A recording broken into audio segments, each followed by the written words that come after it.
Notre définition de l'engagement, c'est l'implication dans le job et la contribution, implication dans l'entreprise. Je ne suis pas un expert passionné uniquement qui vient pour faire son job et s'enrichir à titre individuel. En faisant ça, je développe des compétences qui vont amener l'entreprise à se développer et je suis totalement impliquée dans le sort de l'entreprise, dans son développement. Et ça, tu l'obtiens parce que tu partages le sens, la stratégie, les politiques, tu es dans le partage total. C'est comme ça que tu engages en fait le collaborateur. Et nous, on a des petites matrices, on a bien travaillé avec les managers pour lui dire, tu vois, ton mec topissime, il doit être aussi bon sur le job que sur son implication dans la boîte, donc il doit être là. Tiens, il est juste là ou il est là, mais... Donc c'est notre définition de l'engagement. L'implication dans le job, l'implication dans la boîte. On propose beaucoup de formations, on propose une mobilité rapide et très ambitieuse. J'arrive, je suis commerciale avec mon bac+2, pas expérimentée, et on me raconte que je vais être responsable d'une agence Aramis dans 5 ans. Et tout ça, c'est possible parce que c'est vrai qu'on l'accompagne, on va lui donner la formation, on va le coacher, on va lui permettre d'accéder à ce poste dans un parcours juste classique.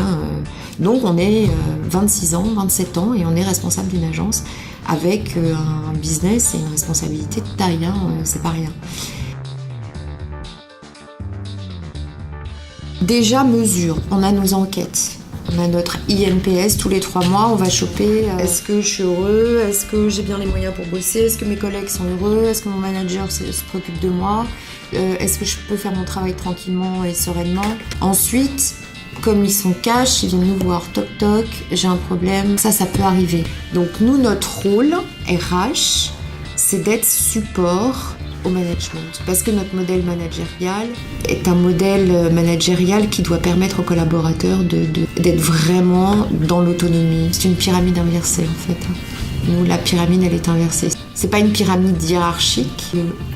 Le manager, il est en support du haut de la pyramide et pas top-down, je vous dis ce qu'il faut faire. On attend du collaborateur qu'il prenne les responsabilités de faire ce qu'il considère être la meilleure chose à faire dans le cadre de son job.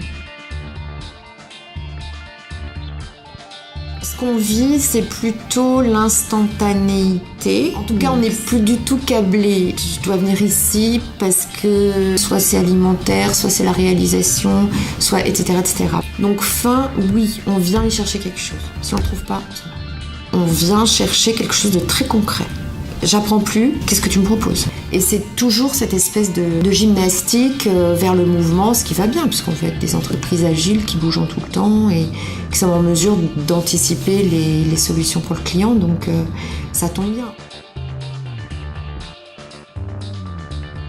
On a tout de suite mis en place une action, par exemple, journée de découverte. Si on est en train d'envisager de travailler avec vous, ce qu'on vous propose avant de rentrer, de signer un contrat, venez le voir, venez passer une demi-journée, venez sentir l'ambiance, on fera le point en fin de journée et on se dira si ça nous plaît de bosser ensemble. Au siège, on a mis en place l'entretien pair. Donc on fait voir maximum de pairs aux candidats pour qu'ils puissent poser toutes ces questions et s'assurer au travers de ces questions et des réponses qu'il va recevoir si l'ambiance lui va bien, si c'est ce qu'il s'était bien imaginé en ayant rencontré le recruteur, le N+1, etc.